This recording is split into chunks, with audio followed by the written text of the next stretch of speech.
Assalamualaikum warahmatullahi wabarakatuh. Nah, saya akan mendengarkan podcast selain podcast saya ya guys. Oke, judulnya Pembunuh Berantai Part 2 ya guys. Oke, mau tahu gimana kelanjutannya?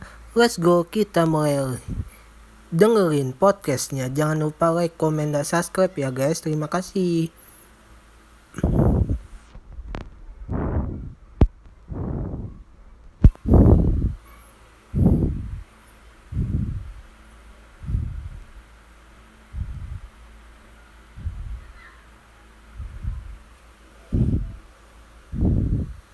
Bentar guys, kita keluarin dulu ini ya, soalnya nggak lancar sinyalnya guys. Bentar ya.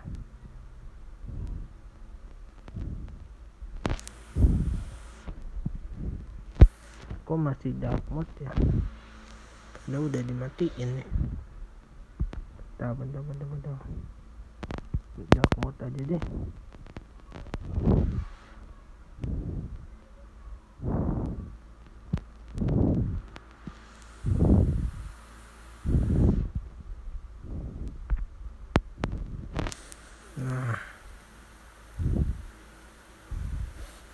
Nah, udah deh, jadi geng, dark mode. Oke, kita dengerin sama-sama ya geng.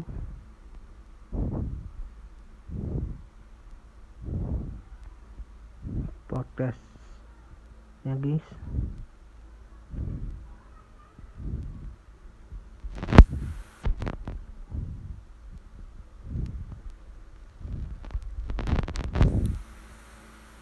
Kebanyakan belum berpengalaman menangani kasus kejahatan seperti ini. Dan yang menjadi masalah utama, motif pembunuhan belum ditemukan. Tentunya akan sulit ya untuk menyelidiki kasus pembunuhan tanpa adanya motif dari sang pelaku. Untuk kasus seperti ini, riset membuktikan terdapat kesamaan dari semua kasus pembunuhan yang tidak bermotif. Dan ini yang akan dijadikan polisi sebagai bahan identifikasi profil psikologis pelaku. Pada episode ini, Uci akan mengulas sisi psikologis dari berbagai sumber penelitian. Perlu diketahui bahwa Uci bukan seorang psikolog ataupun psikiater berlisensi.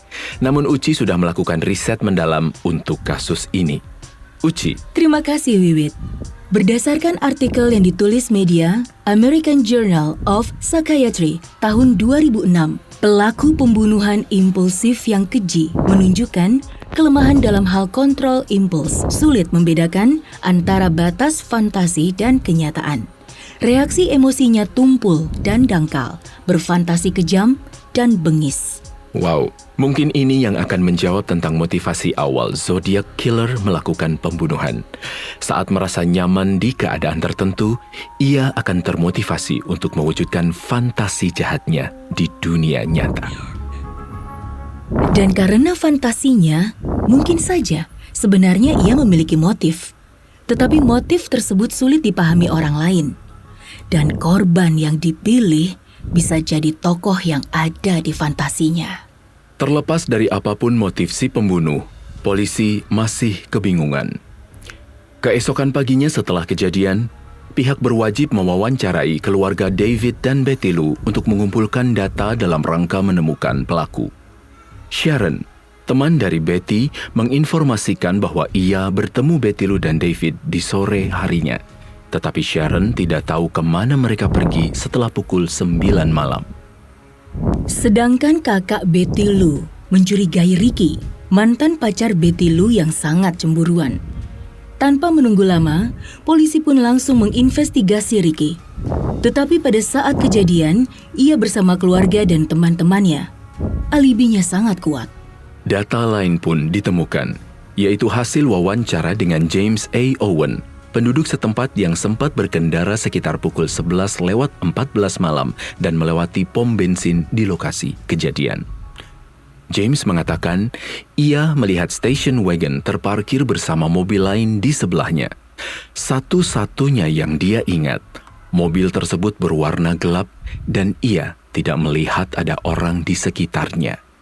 Ini artinya penembakan terjadi setelah mobil James melintas, yaitu di antara pukul 11:14 hingga 11:20 malam saat Stella Medeiros melihat kejadian itu. Rentang waktu yang sangat singkat untuk terjadinya 2 pembunuhan sekaligus. Beberapa bulan berlalu, investigasi pun terhenti. Sang pembunuh brutal dengan aksi yang tidak masuk akal itu menghilang bagai tertiup angin. Walaupun pihak berwajib belum menemukan jawabannya, setidaknya ada satu hal yang masih masuk akal. Jika pelaku memang benar mengincar David dan Betty Lou, seharusnya dia tidak akan pernah tahu sebelumnya jika mereka berdua akan parkir di tempat kejadian. Tidak ada seorang pun dari David ataupun Betty Lou yang memberitahu kemana mereka akan pergi. Dan banyak saksi yang berada di area yang sama pada saat itu. Jadi, kecil kemungkinan mereka diikuti hingga ke jalan Lake Herman. Hanya mobil berwarna gelap yang dilihat James, dan mobil itu tetap menjadi teka-teki. Bulan demi bulan berlalu. Polisi tidak mendapatkan apapun meski telah melakukan investigasi secara menyeluruh dan kasus tersebut seperti diam di tempat. Sampai pembunuh itu beraksi kembali. 6 bulan setelah kejadian itu, pembunuhan kembali terjadi di sebuah tempat yang berjarak 6 km dari jalan Lake Herman di kota Vallejo. Tanggal 4 Juli 1969, Darlene Ferrin bersama Michael Mageau yang berusia 19 tahun pergi ke suatu tempat dekat pintu masuk taman Blue Rock Springs. Sama seperti tikungan jalan Lake Herman, Blue Rock Springs juga dikenal sebagai tempatnya muda-mudi bermesraan. Saat ia menghentikan mobilnya, Darlene Ferrin yang berusia 22 tahun mengecilkan suara radio dan menatap teman kencannya. Darlene dan Michael berbicara sebentar. Darlene menggodanya tentang pakaian tebal yang dikenakan Michael padahal cuaca cukup hangat. Michael mengenakan jaket panjang, beberapa lapis kaos, bahkan dia mengenakan lebih dari 1 celana. Michael tidak percaya diri dengan badannya yang kurus dan ia ingin terlihat lebih kekar. Saat mereka tertawa, mereka melihat ada mobil lain berhenti tepat di belakang mereka. Terlihat lampu mobil itu menyala dari kaca spion. Michael dan Darlene mengira itu adalah polisi yang akan meminta tanda pengenal mereka. Seorang pria keluar dari mobil, membawa senter besar dan menghampiri sisi pintu tempat Michael duduk. Michael pun membuka jendela mobilnya. Pandangannya silau, tersorot sinar lampu yang diarahkan ke wajahnya. Sebelum dia sempat berkata apa-apa, pria itu langsung menembakkan pistol Luger 9 mm ke arah mereka. Michael dan Darlene seketika tertembak dan darah mengucur deras. Tanpa berkata apapun, pria tersebut langsung berbalik berlari kembali ke mobilnya. Saat pria tersebut hampir mendekati mobilnya, Michael berteriak kesakitan. Oke, terima kasih sudah menonton video saya ya guys. Sudah menonton video saya ya guys.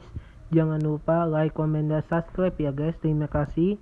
Sampai di video saya selanjutnya. Bye bye. Assalamualaikum warahmatullahi wabarakatuh. Bye bye.